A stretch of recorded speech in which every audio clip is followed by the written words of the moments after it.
એસીબીમાં રજૂઆતનો રાગદ્વેષ રાખી lineman સામે ટર્મિનેશનની કાર્યવાહીનો આક્ષેપ. ઉચ્ચ અધિકારીઓના ત્રાસથી ત્રસ્ત કર્મચારી ગુમ.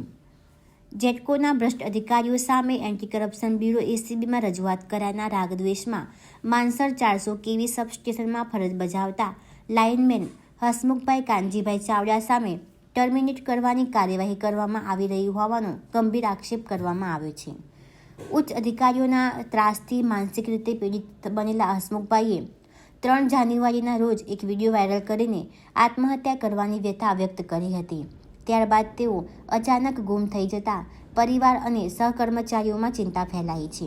આ મામલે હસમુખભાઈના પરિવાર તેમજ યુનિયન દ્વારા સુરેન્દ્રનગર એસપી કચેરીમાં રજૂઆત કરીને જવાબદાર અધિકારીઓ સામે કડક કાર્યવાહી કરવાની માંગ કરવામાં આવી છે. સાથે જ હસમુખભાઈએ શોધી કાઢવા તાત્કાલિક પગલાં ભરવાની અપીલ કરવામાં આવી છે.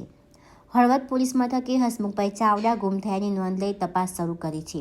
આ ઉપરાંત એચ.કે. ચાવડા પરિવાર દ્વારા જિલ્લા કલેક્ટર તથા પોલીસ અધિક્ષકને લેખિત આવેદનપત્ર પાઠવી સમગ્ર ઘટનાની નિષ્પક્ષ તપાસ અને ન્યાયની માંગ કરવામાં આવી છે.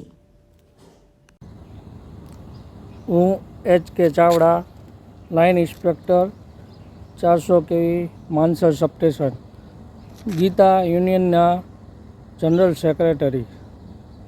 મારે આજે એક વાત કહેવી છે કે જેટકોના ભ્રષ્ટ અધિકારીઓ અને તેના વિરુદ્ધમાં પુરાવા સાથે મેં ફરિયાદ કરેલ એસીબીમાં A J. Trivedi, general manager HR, PM Rathwa, PK Varsada, Baldev Patel, HG Vakhasiya, Arif Solanki, Mehul Parmar, GETCO Surnagar circle, છતાં પણ કોઈ પગલાં લેવાયેલ નથી.